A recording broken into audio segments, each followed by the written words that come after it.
यावदेतान्निरीक्षेऽहं योद्धुकामानवस्थितान् कैर्मया सह योद्धव्यम् अस्मिन् रणसमुद्यमे।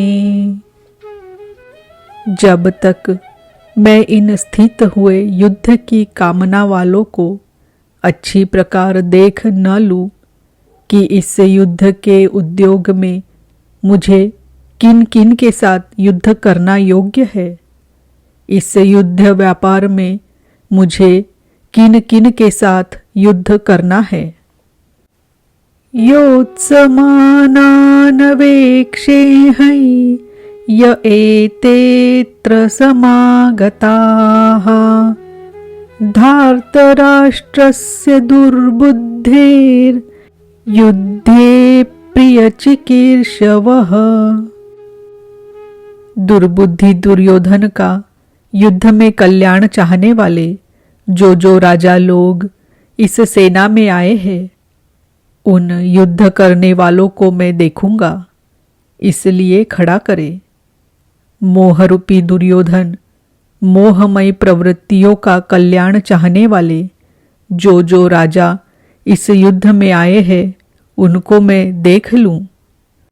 संजय उवाच एवमुक्तो ऋषिकेशो गुडाकेशेन भारत सेनयोरुभयोर्मध्ये स्थापयित्वा रथोत्तमम्। भीष्मद्रोणप्रमुखतः सर्वेषां च महीक्षिताम् उवाच पार्थ पश्यैतान् समवेतान् कुरूनिति।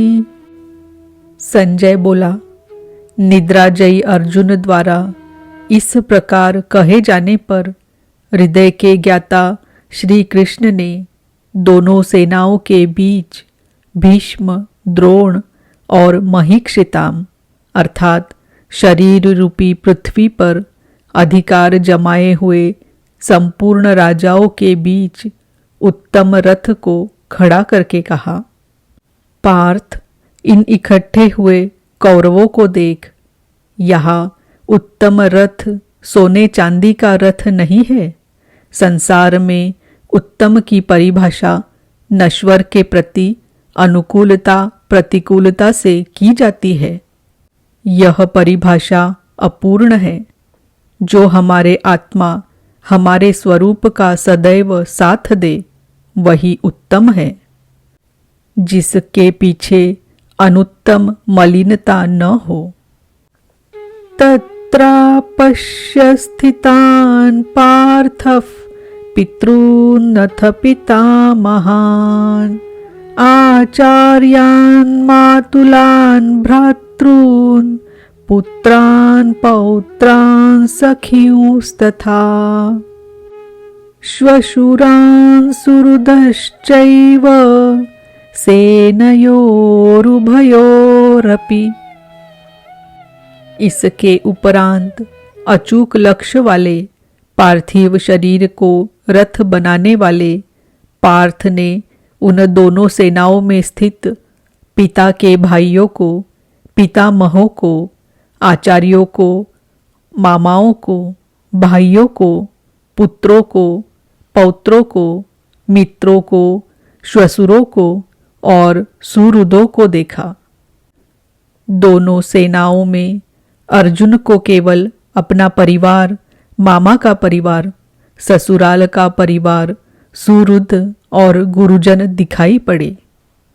महाभारत काल की गणना के अनुसार 18 अक्षौहिणी लगभग 40 लाख के समकक्ष होता है, किंतु प्रचलित गणना के अनुसार 18 अक्षौहिणी 6.5 अरब के लगभग होता है, जो आज के विश्व की जनसंख्या के समकक्ष है। इतने मात्र के लिए यदा कदा विश्व स्तर पर आवास एवं खाद्य समस्या बन जाती है। इतना बड़ा जन समूह अर्जुन के 3-4 रिश्तेदारों का परिवार मात्र था। क्या इतना बड़ा भी किसी का परिवार होता है? कदापि नहीं। यह हृदय देश का चित्रण है। तान समीक्षस कौन्तेयस सर्वान् बन्धूनवस्थितान् कृपया परयाविष्टो विषीदन्नीदमब्रवीत्। इस प्रकार खड़े हुए उन संपूर्ण बंधुओं को देखकर अत्यंत करुणा से आवृत्त वह कुंती पुत्र अर्जुन शोक करता हुआ बोला। अर्जुन शोक करने लगा क्योंकि उसने देखा कि यह सब तो अपना परिवार ही है। अतः बोला, अर्जुन उवाच दृष्ट्वेमं स्वजनं कृष्ण युयुत्सुं समुपस्थितम् सीदन्ति मम गात्राणि मुखं च परिशुष्यति वेपथुश्च शरीरे मे रोमहर्षश्च जायते। हे कृष्ण, युद्ध की इच्छा वाले खड़े हुए इस स्वजन समुदाय को देखकर मेरे अंग शिथिल हुए जाते हैं, मुख सूखा जाता है और मेरे शरीर में कंप तथा रोमांच हो रहा है। इतना ही नहीं, गांडीवं स्रंसते हस्तात् त्वक्चैव परिदह्यते न च शक्नोम्यवस्थातुं भ्रमतीव च मे मनः। हाथ से गांडीव गिरता है, त्वचा भी जल रही है। अर्जुन को ज्वर सा हो आया, संतप्त हो उठा कि यह कैसा युद्ध है जिसमें स्वजन ही खड़े हैं। अर्जुन को भ्रम हो गया। वह कहता है, अब मैं खड़ा रह पाने में भी अपने को असमर्थ पा रहा हूं। अब आगे देखने की सामर्थ्य नहीं है। निमित्तानि च पश्यामि विपरीतानि केशव न च श्रेयोनुपश्यामि हत्वा स्वजनमाहवे। हे केशव, इस युद्ध का लक्षण भी विपरीत ही देखता हूं।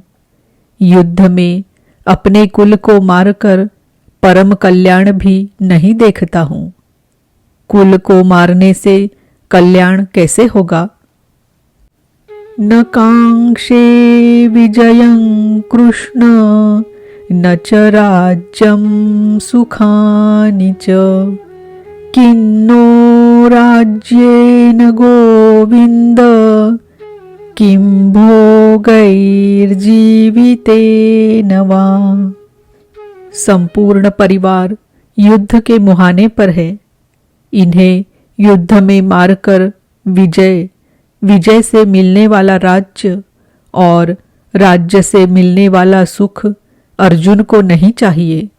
वह कहता है, कृष्ण, मैं विजय नहीं चाहता, राज्य तथा सुख भी नहीं चाहता। गोविंद, हमें राज्य या भोग अथवा जीवन से भी क्या प्रयोजन है? क्यों इस पर कहता है, येषामर्थे कांक्षितन्नो राज्यं भोगा सुखानि च त इमेव स्थिता युद्धे प्राणां त्यक्त्वा धनानि च। हमें जिनके लिए राज्य, भोग और सुखादिक इच्छित है, वे ही परिवार जीवन की आशा त्याग कर युद्ध के मैदान में खड़े हैं। हमें राज्य इच्छित था तो परिवार को लेकर भोग, सुख और धन की पिपासा थी तो स्वजन और परिवार के साथ उन्हें भोगने की थी। किंतु जब सब के सब प्राणों की आशा त्याग कर खड़े हैं तो मुझे सुख, राज्य या भोग नहीं चाहिए। यह सब इन्हीं के लिए प्रिय थे। इनसे अलग होने पर हमें इनकी आवश्यकता नहीं है। जब तक परिवार रहेगा तभी तक ये वासनाएं भी रहती है। झोपड़ी में रहने वाला भी अपने परिवार, मित्र और स्वजन को मारकर विश्व का साम्राज्य स्वीकार नहीं करेगा। अर्जुन भी यही कहता है कि हमें भोग प्रिय थे, विजय प्रिय थी, किंतु जिनके लिए थी जब वे ही नहीं रहेंगे तो भोगों से क्या प्रयोजन। इस युद्ध में मारना किसे है।